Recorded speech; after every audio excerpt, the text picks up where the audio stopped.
Hello hi, this is Manoj Bagdawat. कैसे हैं आप सभी लोग? उम्मीद है बहुत ज़्यादा बेहतर और शानदार होंगे।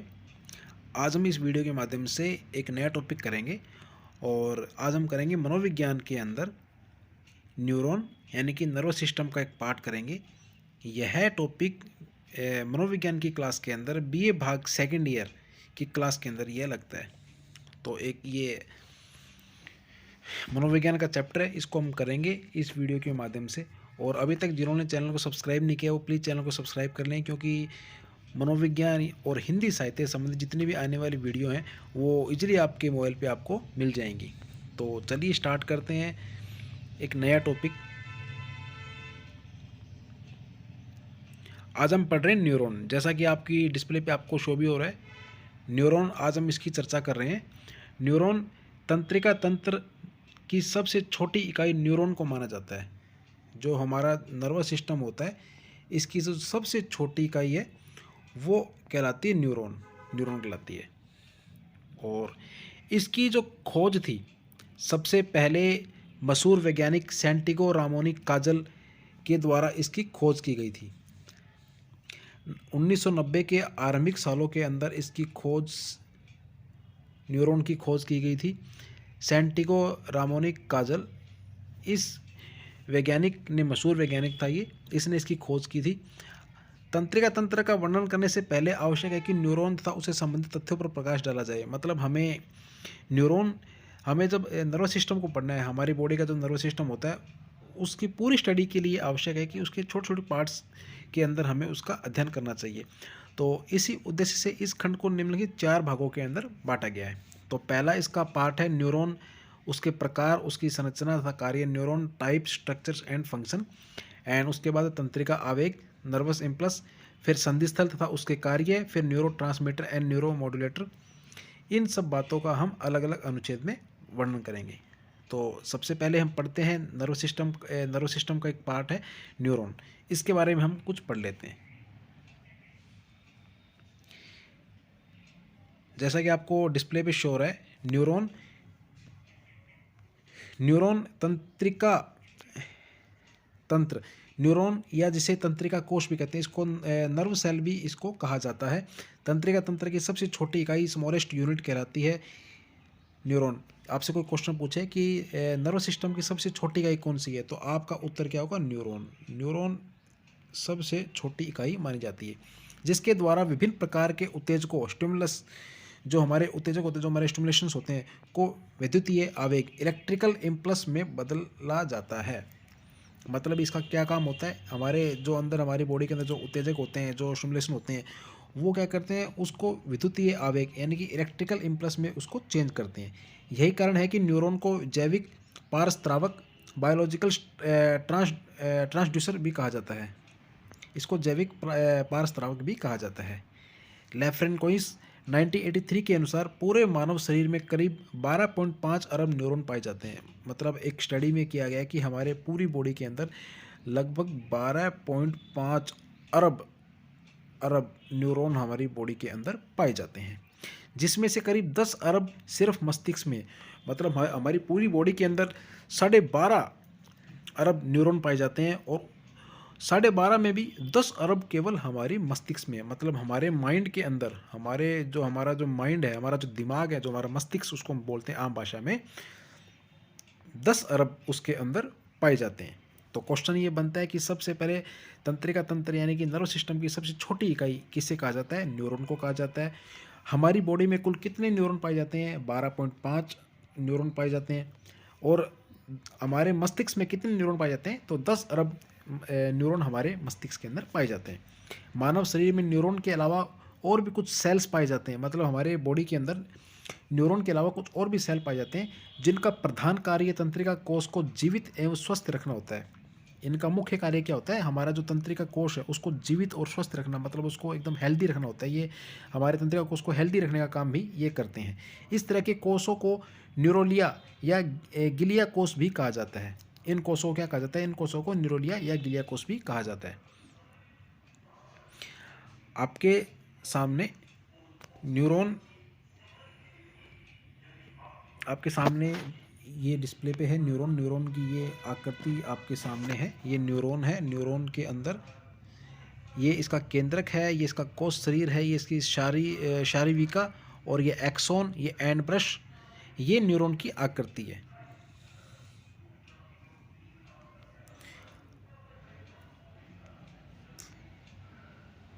तो न्यूरॉन के अलावा हमारे शरीर के अंदर और भी सेल्स पाए जाते हैं जिनका प्रधान कार्य तंत्रिका कोष को जीवित और स्वस्थ रखना होता है। इस तरह के कोष को न्यूरोलिया कहा जाता है। इनको क्या कहा जाता है? इनको कहा जाता है न्यूरोलिया। न्यूरोलिया इनको कहा जाता है, या हिंदी में इनको बोल सकते हैं गिलिया कोष भी कह सकते हैं। इसे न्यूरॉन का गृह रक्षक कोष, हाउस कीपिंग सेल भी कहा जाता है। न्यूरोलिया को क्या कहा जाता है? न्यूरोलिया को न्यूरॉन का गृह रक्षक कोष, हाउस कीपिंग सेल भी कहा जाता है।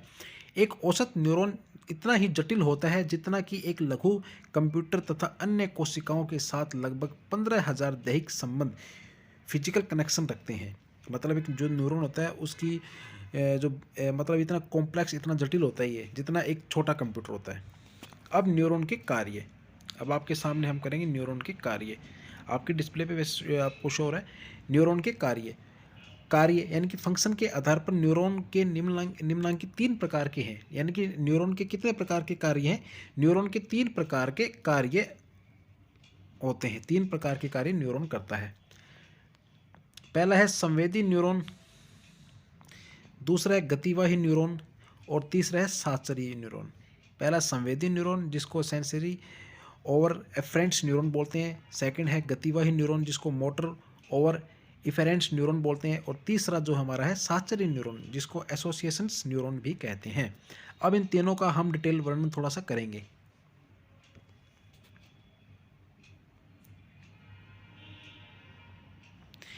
पहला है हमारा ज्ञानवाही या संवेदी न्यूरॉन। संवेदी न्यूरॉन से तात्पर्य वैसे न्यूरॉन से होता है जो तंत्रिका आवेग को ग्राहक, रिसेप्टर या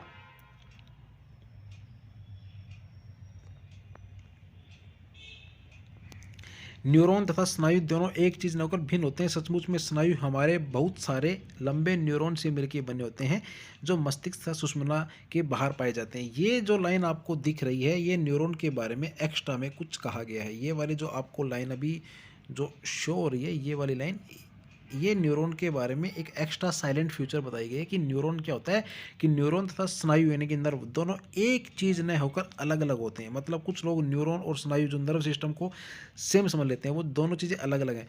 क्योंकि स्नायु जो होते हैं, स्नायु बहुत सारे ऐसे लंबे न्यूरॉन से मिलकर बने होते हैं जो मस्तिष्क और सुषुम्ना, सुषुम्ना मतलब हमारी जो रीढ़ की हड्डी है, सुषुम्ना जो हमारी रीढ़ की हड्डी है जिसको हम मेरुदंड या मेरुरज्जु बोलते हैं, अंग्रेजी में इसको स्पाइनल कॉर्ड बोलते हैं। स्पाइनल कॉर्ड भी इसको हम कहते हैं, स्पाइनल कॉर्ड भी इसको हम कहते हैं सुषुम्ना को। तो ये जो न्यूरॉन से मिलके बने होते हैं, जो स्नायु होते हैं, स्नायु किससे मिलके बने होते हैं? स्नायु न्यूरॉन से मिलके बने होते हैं जो मुख्य मस्तिष्क तथा सुषुम्ना से बाहर पाए जाते हैं। तो अब हम कर रहे थे ज्ञानवाही तथा संवेदी न्यूरॉन को।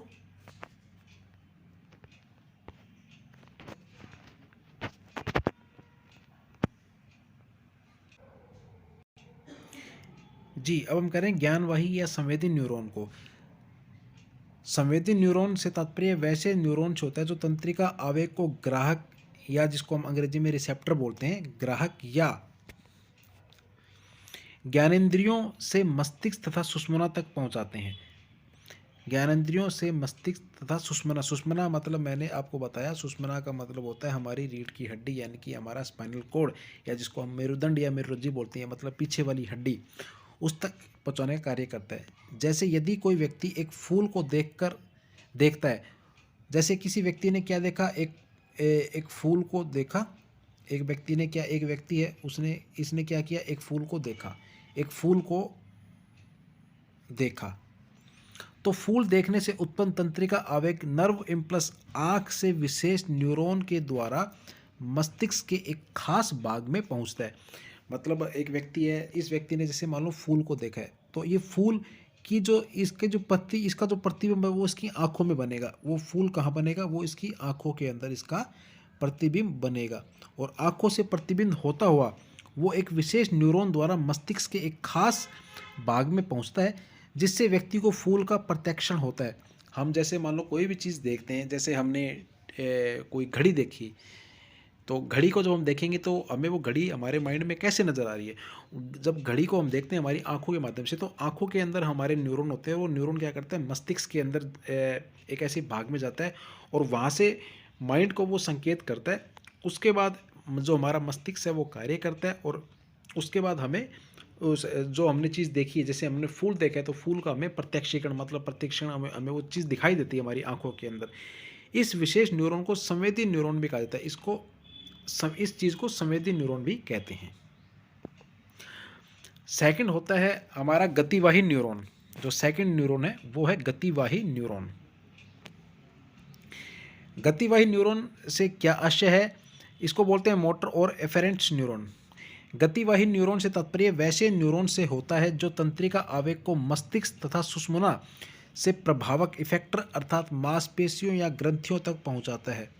इसका काम क्या होता है, इसका काम ये होता है कि जो हमें कोई चीज़ हमें कोई जो न्यूज़ प्राप्त करनी होती है, हमें हमारी बॉडी को न्यूज़ देनी होती है, वो क्या करती है, वो न्यूरॉन के माध्यम से होती है। और वो न्यूरॉन क्या करता है, तंत्रिका आवेग को मस्तिष्क तथा सुषुम्ना से इफेक्ट करते हुए अर्थात मांसपेशियों जो हमारे शरीर में जो ग्रंथियाँ होती है उन तक वो पहुँचाने का कार्य गतिवाही न्यूरॉन करता है। इसलिए इसको स्पीड गति मोटर इसको न्यूरॉन बोलते हैं, जिनके फलस्वरूप व्यक्ति उद्दीपक के प्रति कोई अनुक्रिया करता है। उद्दीपक मतलब कोई वस्तु, हमने कोई चीज़ देखी है, जैसे फूल देखकर उसे तोड़ने की अनुक्रिया इसलिए हो पाती है क्योंकि फूल तोड़ने की आज्ञा मस्तिष्क या विशेष तंत्रिका आवेग के सारे हाथ तक एक विशेष न्यूरॉन के द्वारा पहुंचाई जाती है। इस विशेष न्यूरॉन को गतिवाही न्यूरॉन मोटर न्यूरॉन कहा जाता है। अब मैं आपको एक आम भाषा में समझाऊं, एक एग्जाम्पल के तौर पे समझाऊं। गतिवाही न्यूरॉन वो न्यूरॉन होता है जो मतलब माइंड को न्यूरॉन के माध्यम से संकेत करता है और माइंड जो संबंधित हमारी बॉडी है, हमारा जो भाग है, उसको वो सूचना देने का काम करता है। मतलब माइंड उसको एक्शन लेने के लिए तत्पर करता है। फॉर एग्जांपल, किसी व्यक्ति ने फूल देखा, एक व्यक्ति ने एक फूल देख लिया। अब फूल सबसे पहले वो जाता है हमारी आंखों के माध्यम से हमारे मस्तिष्क में गया तो हमें फूल का प्रत्यक्षण हुआ। अब जब उसने फूल देख लिया, फूल देखने के बाद हमारा जो मस्तिष्क है, हमारे मस्तिष्क में एक विचार आया कि फूल बहुत सुंदर है, क्यों ना इसको तोड़ा जाए। तो हम अक्सर फूल को देख के उस पर ना हाथ डालने की कोशिश करते हैं, ये हमारी ह्यूमन नेचर होता है। जैसे फूल हमें प्यारा लगता है तो हम उस पर हाथ जरूर लगाते हैं, इसको सोचते हैं कि इसको तोड़ के अपने पास रख ले, तो उसको हम तोड़ने की कोशिश करते हैं। तो जब मस्तिष्क के अंदर फूल का प्रत्यक्षीकरण हुआ है, उसका आभास हुआ है, अब माइंड क्या करेगा, अब हमारे माइंड के अंदर एक बात निकलेगी कि भाई इस फूल को तोड़ा जाए। तो माइंड क्या करता है, हमारा मस्तिष्क क्या करता है, अब तोड़ने का काम कौन करता है, तोड़ने का काम हमारे हाथ करते हैं, हमारे पैर तो करते नहीं है। तो माइंड क्या करता है, वहीं से न्यूरॉन के माध्यम से जो हमारे हाथ के अंदर जो ग्रंथियां हैं, उस हाथ को संकेत करता है कि भाई आप है ना फूल को तोड़ो। उसके बाद है ना हमारा हाथ फूल की तरफ आगे बढ़ता है। ऐसा तो नहीं कि भाई फूल तोड़ने के लिए हम हमारी टांगों का प्रयोग करते हैं, फूल तोड़ने के लिए हम अपने हाथों का प्रयोग करते हैं। तो हाथ का मूवमेंट होना ये मस्तिष्क का एक प्रकार है और यह कार्य गतिवाही न्यूरॉन के माध्यम से ही किया जाता है, इसलिए इसको गतिवाही न्यूरॉन कहते हैं। ये गतिवाही न्यूरॉन का काम होता है। समझ गए हो आप। अब जो हमारा तीसरा न्यूरॉन है वो है साहचर्य न्यूरॉन, एसोसिएशंस न्यूरॉन इसको बोलते हैं। जो तीसरा न्यूरॉन है, साहचर्य न्यूरॉन केवल मस्तिष्क और सुषुम्ना में ही पाए जाते हैं। जो तीसरा न्यूरॉन है गतिवाही न्यूरॉन हो गया। इसके अलावा जो हमने ऊपर वाला एक जो न्यूरॉन किया था गतिवाही न्यूरॉन, उसके अलावा हमने एक और ज्ञानवाही संवेदी न्यूरॉन किया था। ये तो माइंड के अलावा अलग अलग भागों के अंदर ही पाए जाते हैं। लेकिन जो साहचर्य न्यूरॉन है, जो इसको एसोसिएशन न्यूरॉन बोलते हैं, ये हमारे केवल और केवल हमारे मस्तिष्क के अंदर और हमारी सुषुम्ना नाड़ी के सुषुम्ना जो हमारी हड्डी में ही, रीढ़ की हड्डी के अंदर ही पाए जाते हैं। साहचर्य न्यूरॉन से तात्पर्य वैसे न्यूरॉन से होता है जिसके द्वारा संवेदी सेंसरी न्यूरॉन द्वारा लाए गए तंत्रिका आवेग को ग्रहण व उसे गतिवाही न्यूरॉन में छोड़ दिया जाता है। इस तरह से साहचर्य न्यूरॉन का मुख्य कार्य संवेदी न्यूरॉन तथा गतिवाही न्यूरॉन के बीच संबंध का साहचर्य स्थापित करना होता है। मतलब ये जो तीसरा वाला जो न्यूरॉन है, ये क्या करता है, यह क्या करता है, संवेदी न्यूरॉन और गतिवाही न्यूरॉन, जो ऊपर वाले जो दो न्यूरॉन, उनके बीच में ये सेतु कार्य करता है, साहचर्य का काम करता है। मतलब उनके बीच में ये संबंध बनाने का काम करता है। यानी कि जो हमारा जो संवेदी न्यूरॉन है और एक हमारा सेकंड जो था हमारा गतिवाही। संवेदी से क्या हुआ, संवेदी से हम हमारे आँख के अंदर हमने जो चित्र देखा, हमने जो फूल देखा है, वो आँख का प्रत्यक्षीकरण हुआ, वो संवेदी के माध्यम से हुआ, हमारे माइंड के अंदर हुआ और हमारे माइंड ने आँख को संकेत दिया कि भाई आप है ना, भाई संबंधित को ना हमारे माइंड के अंदर पिक्चर आनी चाहिए आँख की, तो हमें आँख के अंदर वो फूल दिखा। और अब फूल सुंदर है, अब फूल को तोड़ने के लिए मस्तिष्क ने हाथ को सिग्नल दिया, तो वो हाथ को सिग्नल देने के लिए मस्तिष्क भी किसी न किसी प्रकार का भाई वे तो तरीका तो अपनाएगा ही। अब यूँ तो है नहीं कि मस्तिष्क खुद जाकर हाथ को बोल देगा भी करो, तो मस्तिष्क क्या करता है, बैठा बैठा क्या करता है, हमारी बॉडी को कंट्रोल करता है। तो मस्तिष्क क्या करता है, संवेदी जो हमारी गतिवाही न्यूरॉन है, इनके माध्यम से हाथ को वो सिग्नल देगा और वो ग्रंथियों के माध्यम से हाथ उस फूल तक लपकता है। अब संवेदी और गतिवाही न्यूरॉन के बीच में जो सेतु का कार्य करता है, जो मध्यस्थता करता है, जो मीडिएशंस करता है, या जिनके हम बोल सकते हैं साहचर्य स्थापित करता है, वो तीसरा साहचर्य न्यूरॉन होता है, जो केवल हमारी मस्तिष्क और हमारी सुषुम्ना के बीच में पाया जाता है। तो अब हम करेंगे आकृति के आधार पर न्यूरॉन के 3 प्रकार बतलाए गए हैं। अब न्यूरॉन के प्रकार,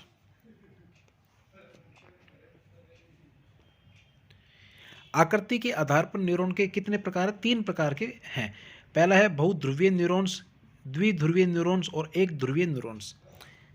पहला जो न्यूरॉन है वो आएगा हमारा मल्टीपोलर न्यूरॉन, दूसरा है बायोपोलर न्यूरॉन और तीसरा है मोनोपोलर न्यूरॉन।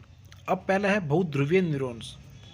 बहुध्रुवीय न्यूरॉन्स वैसे तंत्रिका कोष नर्व सेल्स को कहा जाता है जिसमें शाखिका की संख्या अधिक होती है, जिसमें शाखिका डेंड्राइटेट्स की संख्या अधिक होती है और एक ही एक्सोन होता है। रीढ़धारी प्राणी के मस्तिष्क के अधिकतर न्यूरॉन बहुध्रुवीय होते हैं। जिस जो प्राणी हैं, जैसे हम हो गए, मनुष्य हो गए या जानवर हो गए जिनमें रीढ़ की हड्डियाँ पाई जाती है, उनके अंदर जो रीढ़धारी प्राणी के मस्तिष्क में अधिकतर न्यूरॉन बहुध्रुवीय होते हैं। जो हमारे जो मनुष्य हैं, इसके अंदर जो न्यूरॉन होते हैं वो अधिकतर बहुध्रुवीय होते हैं, हमारे अंदर बहुध्रुवीय न्यूरॉन्स पाए जाते हैं। उसके बाद होता है द्विध्रुवीय न्यूरॉन्स, बायोपोलर न्यूरॉन्स। द्विध्रुवीय न्यूरॉन्स वैसे न्यूरॉन्स को कहा जाता है जिसमें न्यूरॉन के एक तरफ एक शाखिका तथा दूसरे तरफ एक एक्सोन होता है। इस तरह का न्यूरॉन अधिकतर अक्षिपटल, रेटिना तथा घ्राण तंत्र, ओल्फैक्टरी सिस्टम में पाया जाता है। यह कहाँ पाया जाएगा, यह आपके पाया जाएगा रेटिना। रेटिना हमारा कहाँ होता है, रेटिना हमारी आँख के अंदर, रेटिना हमारे आँख के अंदर होता है, वहाँ पर पाया जाता है। इसके अलावा ओल्फैक्टरी सिस्टम के अंदर भी ये पाया जाता है। इसके बाद तीसरा जो है एक ध्रुवीय न्यूरॉन्स, मोनोपोलर न्यूरॉन्स इसको अंग्रेजी में कहते हैं। यह एक ऐसा न्यूरॉन होता है जिसमें एक ही शाखा ब्रांच, जिसे सामान्यतः एक्सोन कहा जाता है या समझा जाता है, होता है, जो कोष शरीर सेल बॉडीज से निकलने के बाद 2 दिशाओं में चले जाते हैं, जिसका एक छोर ग्राहक ध्रुव इस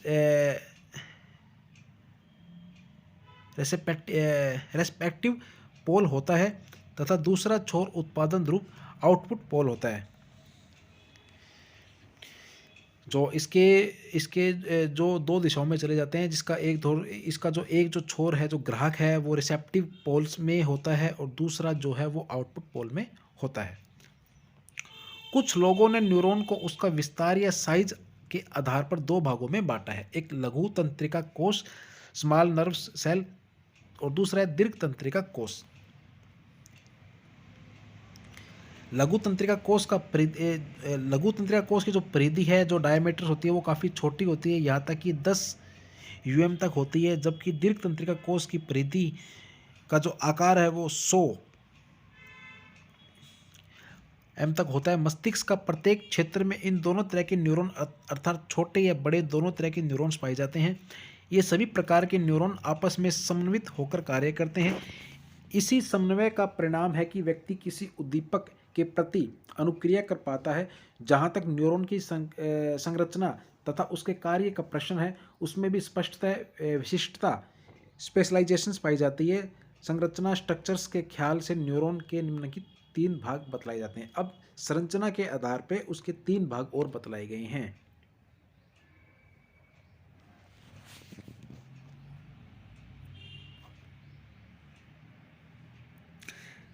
तो इसका जो पहला भाग वो है शाखिका।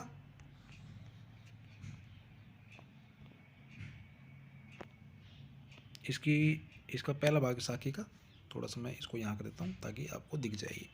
पहला भाग इसका शाखिका डेंड्राइट्स। शाखिका का आकार पेड़ की टहनियों तथा शाखाओं के समान होता है। इसका जो आकार है वो पेड़ जैसे हमारे जो पेड़ पौधे होते हैं उनकी जो टहनियाँ होती है ना, उनकी तरह से इसका जो साइज होता है, जिसमें कई छोटी छोटी उप शाखाएँ होती हैं।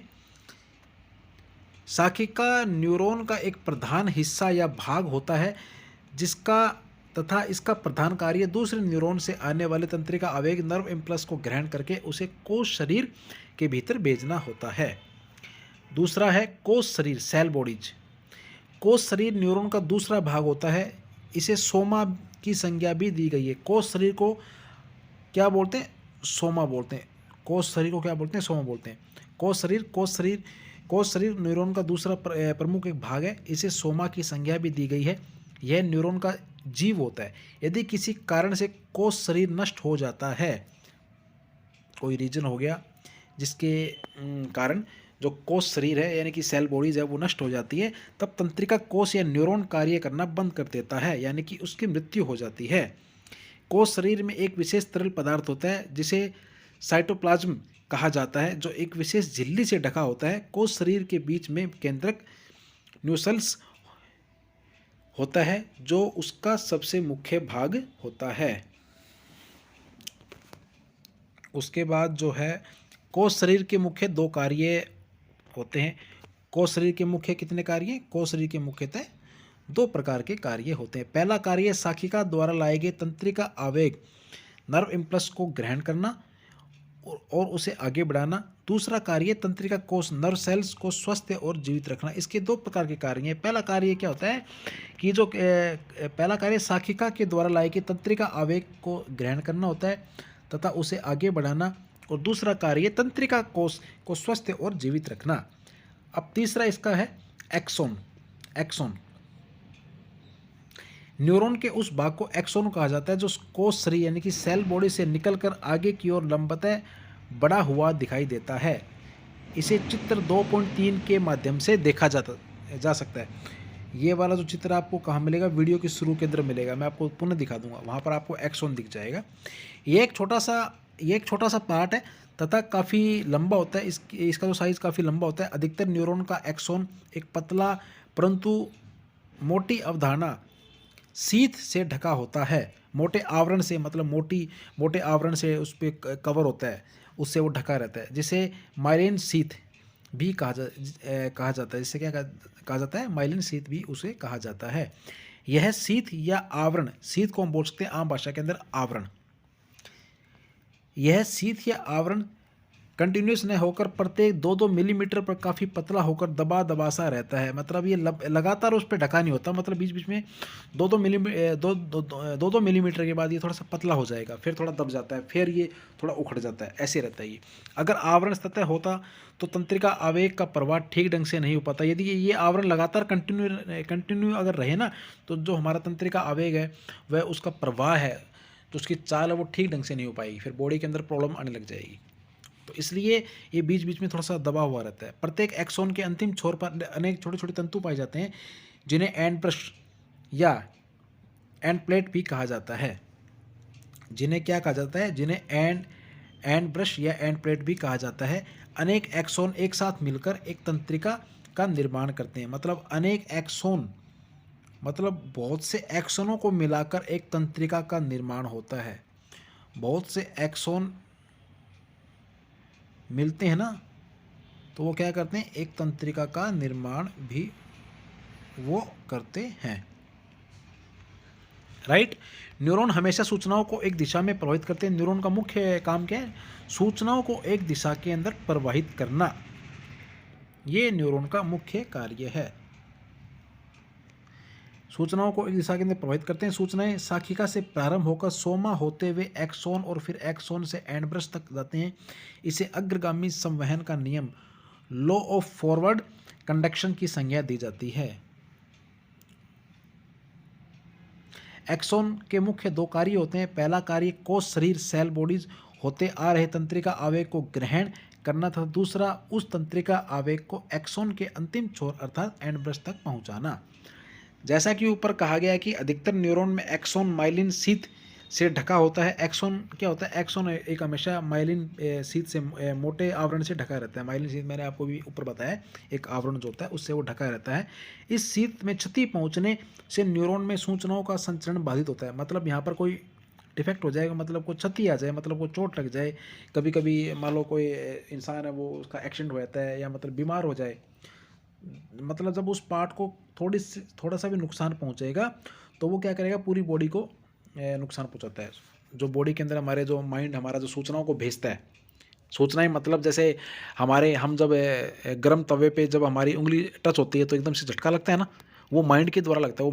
वो माइंड सिग्नल भेजता है कि भाई फलानी जगह पे आपको ये झटका सा लगवाना है। तो ये माइंड का काम, इसको बोलते हैं सूचनाएं। तो इसका अगर जब ये माइथलिन शीथ से ढका होने वाला जो ये पार्ट है, जो एक्सोन है, अगर ये थोड़ा सा इसको क्षति पहुंच जाए, इसका थोड़ा सा एक्सीडेंट हो जाए, तो सूचनाओं के अंदर थोड़ा सा बाधा उत्पन्न हो जाएगी, माइंड को थोड़ा सा प्रॉब्लम आ जाएगी। मल्टीपल एक्लोसिस और एमएस नामक रोग में माइलिन शीथ का उत्तरोत्तर क्षति होते पाई जाती है। इसके अंदर मुख्य क्षति कब होती है? इसके अंदर एक बीमारी होती है जिसको बोलते हैं मल्टीपल स्क्लेरोसिस या एमएस बोलते हैं। इस बीमारी होने पर इस शीथ के अंदर थोड़ी प्रॉब्लम आ जाती है, फिर सूचनाओं का संचरण में थोड़ी सी बाधा उत्पन्न हो जाती है, जिससे व्यक्ति असमान्वित एवं झटकेदार गति करता है। व्यक्ति क्या करेगा, मतलब उसको जर्की मूवमेंट्स होंगे, उसको झटके लगते रहेंगे, वो गति वो करता रहेगा। अध्ययनों से यह स्पष्ट हुआ कि माइलिन शीथ का उत्पादन तंत्रिका तंत्र नर्व सिस्टम के भीतर पाए जाने वाले अन्य कोशिका सेल, जिसे गिलियल सेल भी कहा जाता है, के द्वारा होता है। गिलियल कोशिका को गिलिया या न्यूरोगिलिया भी कहा जाता है। स्पेन के न्यूरो शास्त्री सैंटियागो रामोन काजल, जो इनका नाम जो प्राय इन्होंने ही इसका निर्माण किया था, इसके बारे में बताया था, न्यूरॉन के बारे में, ने सबसे पहले यह खोज निकाली थी कि मस्तिष्क में 2 तरह की कोशिकाएं पाई जाती है। इन्होंने सबसे पहले माइंड के अंदर ये खोज की थी कि मस्तिष्क में 2 तरह की सूचनाएं पाई जाती हैं। पहली है न्यूरॉन या तंत्रिका कोष तथा गिलियल कोष। इन्होंने यह भी बतलाया था कि गिलियल कोशिका की संख्या तंत्रिका तंत्र में न्यूरॉन की संख्या से अधिक होती है। मतलब तंत्रिका तंत्र में न्यूरॉन की संख्या मतलब 12.5 अरब बतलाई गई है, और जिसमें 10 अरब न्यूरॉन हमारे माइंड के अंदर बतलाए गए हैं। तो उनसे भी ज़्यादा संख्या गिलियल कोशिका की होती है। ये बात किसने बताई है? काजल, जो बहुत बड़े वैज्ञानिक है, इन्होंने बतलाई है। सैंटियागो रामोन काजल ने इन्होंने ये बात बतलाई है। परंतु आकार में ये न्यूरॉन से छोटा होता है। संख्या तो ये न्यूरॉन से ज़्यादा लेके बैठा है हमारी बॉडी के अंदर, गिलियल जो कोष है, लेकिन उसका जो आकार है, जो साइज है, वो न्यूरॉन से छोटा होता है। नवीनतम अध्ययनों से यह भी स्पष्ट हुआ है कि गिलियल कोशिका में शाखिका, डेंड्राइट्स तथा एक्सोन नहीं होते हैं। इनमें शाखिकाएं नहीं होती, डेंड्राइट्स नहीं होते और एक्सोन भी नहीं होते हैं। फलतः वे सूचनाओं को भेजने या ग्रहण करने का कार्य नहीं करते हैं। तो गिलियल कोशिका क्या होती है? ये हमेशा न्यूरॉन से संख्या में ज़्यादा होती है, लेकिन न्यूरॉन से छोटी होती है। लेकिन इसके अंदर मुख्य चीज़ें थोड़ी सी कम है। एक तो एक्सोन नहीं होता इसके अंदर, और एक इसमें डेंड्राइट्स यानी कि शाखिकाएं नहीं होती। इन दोनों की कमी की वजह से ये सूचनाओं का आदान प्रदान नहीं कर पाती हैं। ये हमारी बॉडी के अंदर आदान प्रदान नहीं कर पाती है। कौन नहीं कर पाती है? गिलियल कोशिका नहीं कर पाती। गिलियल कोशिका हमारे बॉडी के अंदर, गिलियल जो हमारी जो कोशिका है, गिलियल जो कोशिका जो सेल है, इसके अंदर ये सूचनाओं का आदान प्रदान इसी कारण नहीं कर पाती क्योंकि इसके अंदर डेंड्राइट्स और एक्सोन नहीं होते हैं। और ये कहाँ मिलेंगे? ये आपको मिलेंगे न्यूरॉन में मिलेंगे। इन अध्ययनों के आधार पर यह पता चला है कि गिलियल कोशिका के 4 प्रकार होते हैं। गिलियल जो कोशिका के 4 प्रकार होते हैं: एस्ट्रोसाइट, माइक्रोगिलिया, ओलिगोडेंड्रोसाइट्स तथा लास्ट में क्या है? स्वान कोशिका। ये 4 प्रकार के गिलियल कोशिका के प्रकार होते हैं।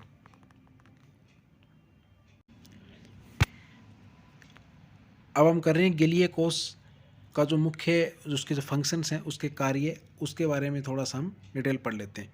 इसका जो पहला कार्य है, गिलियल कोश माइलिन शीथ का उत्पादन करता है। माइलिन शीथ, जैसा कि हमने बताया था, एक वो मोटा सा आवरण होता है, उसको बोलते हैं माइलिन शीथ। यानी कि गिलियल कोश माइलिन शीथ का उत्पादन करता है, उसका प्रोडक्शन करता है। केंद्रीय तंत्रिका तंत्र जो हमारा नर्वस सिस्टम है में यह कार्य ओलिगोडेंड्रोसाइट के द्वारा तथा परिधीय तंत्रिका में यह कार्य श्वान कोशिका के द्वारा किया जाता है। पहला काम है गिलिय कोशिका, गिलिय कोश माइलिन शीत का उत्पादन कार्य करता है, प्रोडक्शन का वर्क करता है। और नर्वस सिस्टम के अंदर केंद्रीय तंत्रिका तंत्र में ये कार्य कौन करता है? ओलिगोडेंड्रोसाइट करता है। और परिधीय तंत्रिका तंत्र में यह कार्य कौन करता है? श्वान कोशिका के माध्यम से किया जाता है। अब इसका जो सेकंड फंक्शन है, सेकंड फंक्शन इसका है, यह न्यूरॉन को दैहिक समर्थन, फिजिकल सपोर्ट प्रदान करता है, उसका रख रखाव करता है। इतना ही नहीं, यह कोशिकीय कचरा, सेलुलर डेब्रीज को भी साफ करने का कार्य करता है, यानी कि जो कोशिकाओं में जो कचरा आ जाता है उसको साफ करने का कार्य भी ये करता है। इसमें माइक्रोगिलिया की भूमिका सबसे अधिक होती है। इसमें जो मुख्य फंक्शन, जो कार्य वो माइक्रोगिलिया का होता है। इसका जो थर्ड फंक्शन है वो ये है, ये मस्तिष्क के आंतरिक वातावरण का नियमन, रेगुलेट भी करता है। दूसरे शब्दों में कहें, न्यूरॉन के इर्द गिर्द पाए जाने वाले तरल पदार्थों का नियमन करते हुए न्यूरॉन्स के लिए पोषण प्रदान करता है। तो जो हमारा जो न्यूरॉन्स होता है, न्यूरॉन के आसपास एक ऐसा तरल पदार्थ पाया जाता है, मतलब उसके एक आवरण होता है, तरल पदार्थ का एक आवरण होता है। तो जो तरल पदार्थ है उसको पोषण प्रदान करने का कार्य कौन देता है? उसको पोषण प्रदान करने का कार्य देता है गिलिय कोश। जब तरल पदार्थ सही रहेगा तो हमारा न्यूरॉन भी सही रहेगा। जब न्यूरॉन सही रहेगा तो हमारे मस्तिष्क के माध्यम सूचनाएं भी हमारी पूरी बॉडी के अंदर इजीली प्रभावित होती रहेंगी। तो 3 कार्य हो गए। अब इसका जो चौथा और अंतिम कार्य है वो है, गिलिय कोश रक्त मस्तिष्क अवरोध, ब्लड ब्रेन बैरियर्स के रूप में कार्य करता है। अर्थात यह एक अवरोध होता है जो रक्त प्रवाह के कुछ तत्वों को मस्तिष्क में पहुँचने से रोकता है। रक्त का प्रवाह कभी कभी मस्तिष्क में आता है, उसको रोकने का कार्य कौन करता है? गिलिय कोश करता है। वुड एंड वुड 1998 के अनुसार मानव मस्तिष्क के परिमाण या मात्रा, वॉल्यूम का आधार भाग गिलिय कोशीय सेल से बना होता है। वुड एंड वुड ने ये परिभाषा दी कि मानव मस्तिष्क के परिमाण या मात्रा, वॉल्यूम का आधा भाग गिलिय कोश से बना होता है। मतलब हमारे मस्तिष्क का आधा भाग गिलिय कोश से बना होता है। तो हमारे मस्तिष्क में कुल कितने न्यूरॉन्स पाए जाते हैं? हमारे मस्तिष्क में 10 अरब न्यूरॉन पाए जाते हैं हमारे बॉडी के अंदर। और पूरी बॉडी मस्तिष्क में होते हैं ये 10 अरब, और पूरी बॉडी में 12.5 अरब। ये पूरी बॉडी में है, होल बॉडी के अंदर। और इसके अलावा उसमें से केवल 10 अरब हमारे मस्तिष्क में पाए जाते हैं, और बाकी 2.5 अरब हैं हमारी पूरी बॉडी पाए जाते हैं। तो आज आपको ये वीडियो कैसा लगा? उम्मीद है ये वीडियो आपके लिए बहुत ज़्यादा बेनिफिशियल और काफ़ी लाभदायक साबित होगा। और ऐसे ही और वीडियो को देखने के लिए हमारे इस चैनल को प्लीज़ लाइक भी करिएगा और सब्सक्राइब भी करिएगा। और ये वीडियो आप आगे भी अपने फ्रेंड्स को भेज सकते हैं। उम्मीद है आपको ये वीडियो काफ़ी पसंद आएगा। और आपके अच्छे भविष्य की शुभकामनाओं के साथ अब हम आपसे इजाज़त लेते हैं और मिलेंगे एक नए वीडियो के अंदर। तब तक अपना ख्याल रखिएगा। Have a good day.